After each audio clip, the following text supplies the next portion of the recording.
Hey everybody, this is Perch, and I was thinking about Unbreakable the other day. Unbreakable is one of my favorite movies. I think it is a superhero movie. I think it's M. Night Shyamalan's best effort. Man, I'm trying to watch that Servant on Apple TV, which is an M. Night Shyamalan vehicle, and that show is fascinating in how I have no the direction of that show is wacky as hell. It's it's like it's like they took a 2 hour movie and they decided to make 4 seasons out of it. And it really has only enough material for 2 hours. It is, I don't know. I've talked to other people about it who like it, and they're like that. Well, you're supposed to be entranced by the mood. The whole show is about the mood and really getting into kind of this. It's a setting movie. You're not supposed to expect the plot to move along. You're expected to be enamored by the mood. And maybe so, but that the mood the mood it gives you is dull. I mean that's almost the perfect show to encapsulate what's happening with comics. In some cases, where you have M Night doing a very, I would say, very tight, moves things along, good film, Unbreakable. I wasn't as fond of the follow-ups to that, but Unbreakable.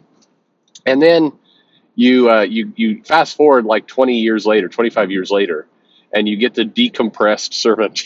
And it's like, same director. What happened? But anyway, in Unbreakable, there's a couple good lines, but I also feel like the movie paid respect to comics, and maybe that's one of the things I like about it. A lot of movies, a lot of TV shows, they treat comics as like a joke for kids. It's not taken seriously. They're not considered art. It's either super wacky sci-fi adventures because the comic books are coming to life and it's amazing, or it's like, hey, this is Nerd Cave where the nerds hang out.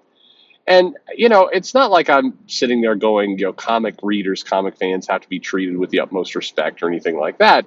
It's that you have this brand of storytelling that has survived 100 years and more, and it's powerful what can be done, and Hollywood tends to hand wave and dismiss it.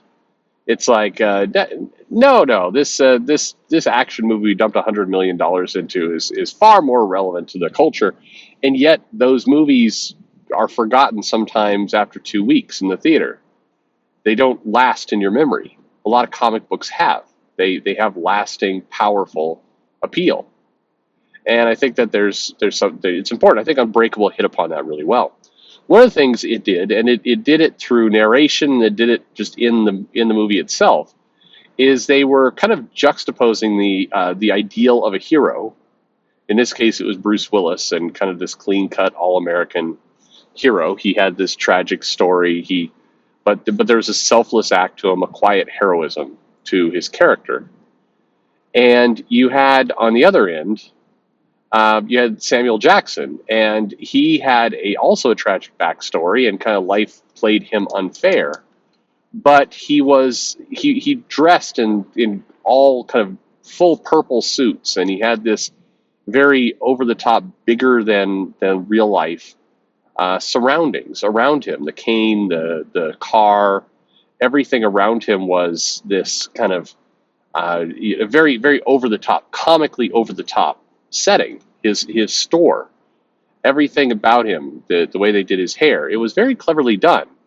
Because the magician's trick in that movie was that you were supposed to feel bad about the tragic story of Samuel Jackson, and this is, by the way, a case where we've talked about this one bad day and this idea of deconstructing the villains and giving them tragic backstories as reasons for doing what they're doing.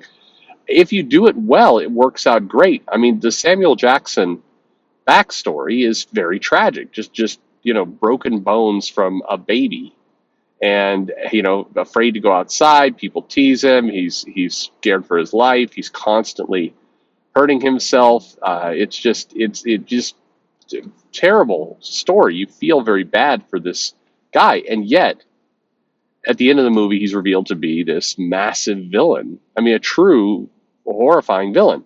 The movie's been out for a long time, so I know I'm spoiling it here. But if you haven't seen it, don't say, "Well, now go see it." It's a masterclass on how you actually do create a villain who's sympathetic and yet a horrible, evil monster at the end. You don't at the end go, "Well, Yeah, but he had good justification for doing this, or he had a tragic life, so you see how this happened. No, you watch that movie and you're like, wow, he's a monster. And these are the things that help create that monster, this tragedy that created it. But anyway, um, compared to comics, and believe it or not, this is a long lead in to a male, but it fits because I think all this compares to kind of how comics are done today. So here's this mail from a viewer, and you'll see how it plays in. It says, "Hey Perch, are new Batman villains missing the Gotham City color? I don't read Batman, but as someone who enjoys listening to people talk about comics, only slightly less than reading comics, I find knowing about Batman unavoidable. Thinking about Batman since the New 52, I found that most of Batman's new villains lack his rogues gallery color. Punchline probably is there, but anyway, I always thought that the mold of a Batman villain was to be an insane and zany criminal. I don't actually know enough about Batman comics to know if the Court of Owls, Punchline, and/or Abyss fit the criteria, but they don't seem like they do.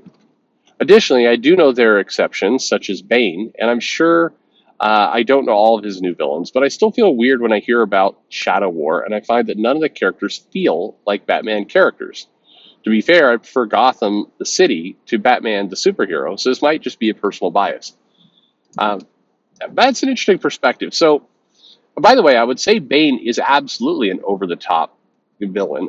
Zany is more kind of the Batman TV show, the Adam West kind of show, I think, but definitely colorful, larger than life. And this is why I give that long explanation about Unbreakable and kind of the juxtaposition between the hero and the villains. There, that was part of the art, that was part of the graphic design and the setting and the storytelling of that series was that you had Batman who dressed in black and blended in with the shadows, and you need these larger than life villains. You need these characters or archetypes of different things that are twisted and contorted, whether it be the Riddler or the Penguin or Joker or Catwoman. You had these, and Catwoman was meant to kind of straddle kind of the lines between the two, and that's why her costume and her whole persona was closer to Batman than the others, but still they would do things with her, like, they would often have her surrounded like 2 million cats, or, she would be doing things overly kind of vamping in cat-like poses. And, but it was intended to be this kind of over-the-top villain. And Bane is one of those. I mean, Bane is, for all intents and purposes, is over-the-top, muscled-out luchador who is, definitely designed to be this hulking menace, not hulking like that awful Batman 4 movie, but still he was meant to be. And in more recent times they've subdued him, but in fairness they've subdued all the characters. They've brought them into muddled grays and washed out colors, for lack of a better word. It's kind of like when you look at that side by side comics comparison. You look at Jim Lee X-Men versus the Little Francis Yu X-Men, and both good artists. Yu is a great artist. This doesn't take away from him at all, but there's a very different style, particularly with the coloring, where the Jim Lee version looks like art popping off the page graphic design, and the Yu version is more subdued. The colors are muddled. The characters blend a little bit more into the background. It's more, you might call it more artistic versus pop art, but it's a different style. And I think the same thing has largely occurred with the villains. The villains, and Batman's a great example. All the comics are good examples of this. Batman is just more striking than most because Batman was set up to be this way, to be like the Unbreakable plot of this kind of more stoic hero, this blends into the shadow, devoid of color in many cases hero, and the completely garish, over the top, colorful villains. Now, I think they've introduced a few, but I think Punchline is fairly that way. But I mean, Punchline was also intended as an evolution of Harley Quinn in terms of a look and feel and kind of that category of villain. And so, maybe that doesn't count as much. But if you look at some of the other characters that they've come out with, it is more kind of shadowy, almost mob-like creatures, characters, people. No one's or they're not. And I'll eat my words because there's bound to be an example somewhere. But the writers want to elevate the art form, and in doing so, take the villains and make them more realistic to 2022. And this has been something several of the writers have complained about. I need to bring Batman into the next century. And it's I always cringe a little bit when I hear things like that because you had people like Neil Adams, you had people like Gil Kane, you had a lot of really really successful Batman writers who did have the comic as part of the art form, and they did it through psychology of kind of this clever mix of hero and villain, and how this dynamic played out. There was nothing wrong with that. Whenever a writer will make a comment of we need to grow comics up, we need to bring them into this decade, or etc., the implication is that comics are behind the times, that they're cartoonish, that they're silly, that they're not worthy of current attention. And in many ways, again, that reflects back to Unbreakable and the movie and how all this stuff plays out, in that Unbreakable took comics seriously. And in doing so, it created a serious, pretty powerful movie that sticks with you. It's a very good superhero movie. And the modern creation, I said, the Servant film, or even some of the follow-ups to what Split was not bad. I didn't mind Split, but the one after that, Glass. I felt like Glass undid a lot of what Unbreakable did. I feel like Glass took it and tried to bring it into more of a real world sensibility, kind of grow it up a little bit, and it wasn't the same. It was fun to see the story play out and pay off, but it didn't have that same power that the original had. I think the difference is the original, fearlessly took its premise seriously. And I think where Batman and kind of the over the top, crazy, psychotic criminals are concerned, it's better when they're taken seriously, when these characters actually, are allowed to be everything they could be. And what they could be is terrifying and monstrous and over the top. Would DC create a Killer Croc-like character today? A Scarecrow? I don't know. In many cases, they're busy taking those characters and trying to subdue them, trying to make them seem less garish. And I think that's the opposite of what they should be doing, at least for that comic. Again, this is personal preference, taste, of course. But it's interesting if you look at it. So your question sparked that in my mind of just how things have changed. And really, in my mind, the problem was in being over the top, as you said, zany, kind of these really garish villains.